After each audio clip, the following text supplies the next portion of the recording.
This video is for all the parents who feel like you're running out of time with your kids. That became very apparent to me today because my daughters are going on a youth trip with our church for the week, and I was loading their luggage in the back of our minivan. And as I slammed the trunk closed, it hit me that one day, not too far into the future, I'm gonna be packing up the car and sending them out into the world, and I'm not gonna be going with them. And that freaked me out. That messed me up a little bit, I'm not gonna lie, because it really did crystallize for me how little time I have left with them in the home as their dad. If you're feeling the same way as a parent, I want to give you a very simple plan, actually 6 simple ways that you can make the most of your time and be an intentional father, be an intentional mother with the time that you have left. But let me give you a pretty sobering statistic that I read the other day. By the time your child turns 12, 75% of the total time that you will ever have with them is gone. And by the time they turn 18, that number jumps up to 90%. That hit home for me because my twin daughters are 17 and my youngest daughter is 12. So when I say that this is personal to me, I mean it. I used to beat myself up as a dad, always feeling like I could be doing more, I should be doing more, because I didn't know how to make sense of all the different hats that I wear as a husband, as a father, as a provider, in the calling and assignment that I feel like God has on my life, as a friend.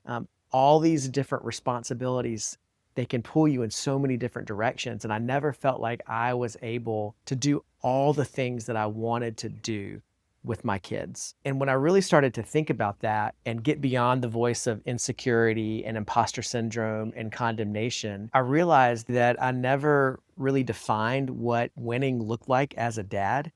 I had all these vague concepts of investing in them spiritually, but I hadn't really defined and planned out what that looks like in real life. I knew I needed to provide and protect and connect with them, but connecting with them looks different in every season, especially now as they're teenagers. And I had to realize that nothing happens in life, especially that you want, something that means a lot to you, that you value, nothing happens by accident.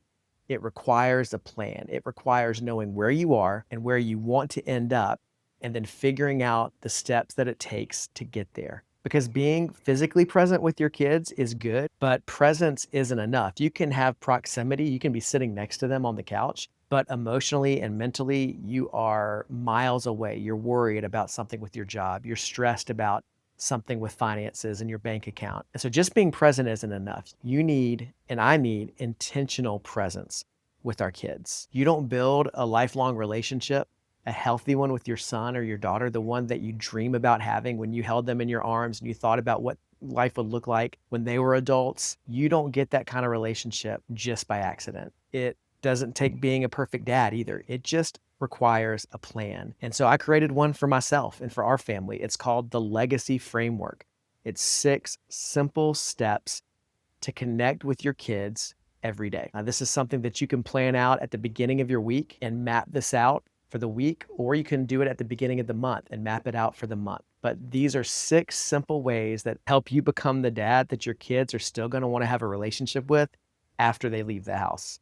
Before I walk you through this framework, I actually have a free guide with all 6 of the steps and ways that you can put them into practice today. So go ahead and check the link in the comments, in the description, and we'll go ahead and get that to you. So here's the first part: learn their language. You have to become a student of your child. You can't lead someone that you don't learn.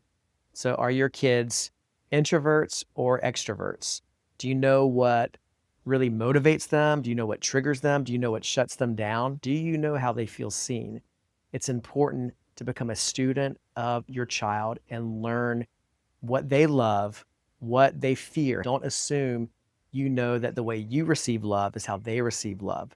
Here's the second part of the legacy framework, and that is engage their interests. Once you understand what they love and the things that they're interested in, then actually do your best to enter into their world and do it with them. You don't have to love what they love, but you do need to care because they care. So if your kid loves Minecraft, learn a little bit about Minecraft and play video games with them. One of my twins, she's an author. She writes novels. And so whenever she is done with a new book, that jumps to the top of my reading list. Even if I'm reading something else, I'm going to put that down for a while so I can show her that what she loves matters to me. So, what does your child love? Find a way to do it with them, to have a conversation with them about it. Study it on your own and then surprise them with a question that you ask or something that you've learned about it. But engage what they love. Here's the third part of the framework: guide their faith.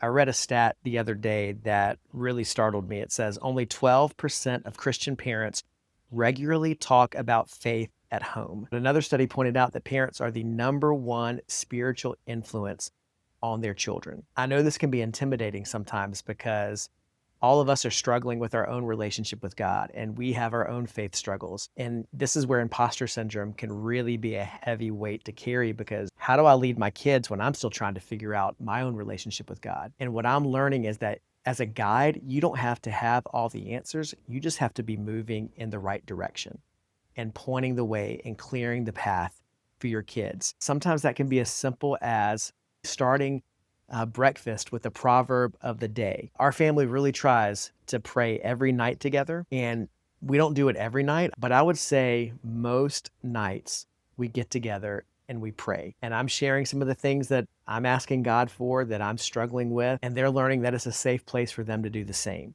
So, what can you do? Can you normalize prayer? Can you normalize sharing what God is teaching you? Can you normalize talking about your faith? Before I go to the next part of the legacy framework, don't forget that you can get a one-page PDF of all 6 steps in the description and in the pinned comment. So check that out. The next part of the legacy code is ask intentional questions. How was your day is a fine question, but they can give you a one-word answer. They can say, fine, good, okay. A better question is, what was the best part of your day? What's something that made you laugh today? What's something that frustrated you today? Questions create connection. So when you show that you're curious about their life, they will be more willing to come to you later when they have real questions and they need your wisdom, they need your advice, they need a safe place. It only takes a little bit of time to think through questions that you can ask in those moments where you're going to be in the car together for 20 minutes. Don't just turn on Spotify. Make the most of the time when you're together and ask one new question, one thoughtful question every day. The fifth part of this framework is to create meaningful moments. You don't need a lot of money to create a memory. You don't have to take some big, massive trip, because sometimes the best memories are in the ordinary moments. There was a study by the Harvard Center on the Developing Child that said that meaningful memories are formed not by duration, but instead they're formed by intensity of emotion and intentionality. I remember growing up that my dad, just a couple times, he knew I loved comic books. So he surprised me after school with a scavenger hunt where he left clues around the house and they led to like 2 or 3 new comic books that he bought for me. I remember one time they were hidden in the piano bench at our house. And it took maybe 5 minutes to go through the scavenger hunt, but I remember that scavenger hunt almost 4 decades later. It didn't take a lot of time. Comic books weren't that expensive. It just took a little bit of creativity. So what can you do to create a moment? We in our house have something called the funny list, where we try to capture funny things that our kids have said over the years. That actually maximizes a moment so we don't forget about it. Sometimes we'll go through the funny list and we'll remember moments from our past.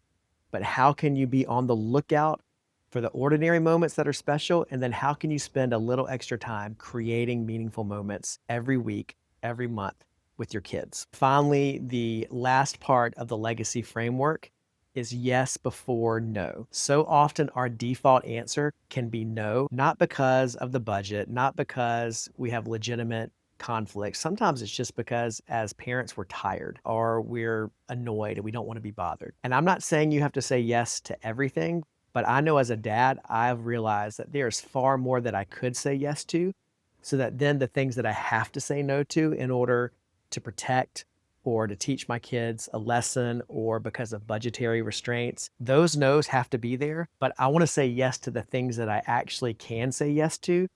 And that leads to all the other things that we've talked about. That leads to creating meaningful moments. That leads to engaging in their interests. So the other week, I remember one of my daughters, she came to me and she just wanted me to play a video game with her. I'd just gotten back from preaching in Canada. I was tired. I wanted to lay down on the couch and take a nap, but I'd been thinking about this whole principle of yes before no. And so I said I'd play a video game with her. I played for 20 minutes maybe, and even her boyfriend jumped online. We played Marvel Rivals, and it was fun. I honestly didn't think that much of it. And then the next morning she came to me and she said, Dad, I wrote in my journal this morning about how we played Marvel Rivals together yesterday and how much fun I had. I had no idea that saying yes to 20 minutes of a video game would make it into her journal the next day. So how can you surprise your child with yes? So that's the legacy framework. Those are 6 simple ways that you can connect with your child. Learn their language, engage their interests, guide their faith, ask intentional questions, create meaningful moments, and yes before no. Now, if you want a one-page PDF with this legacy framework, as well as just a few simple steps all in one sheet so you can start putting this into practice, I put a link in the comments where you can get your own for free. So check that out. Also, let me know in the comments which step do you want to put into practice right away. This has really helped me and my wife and our family, our relationships with our daughters. I can't wait to hear how it's going to help you. Don't forget to subscribe, and I'll see you back here in the next video.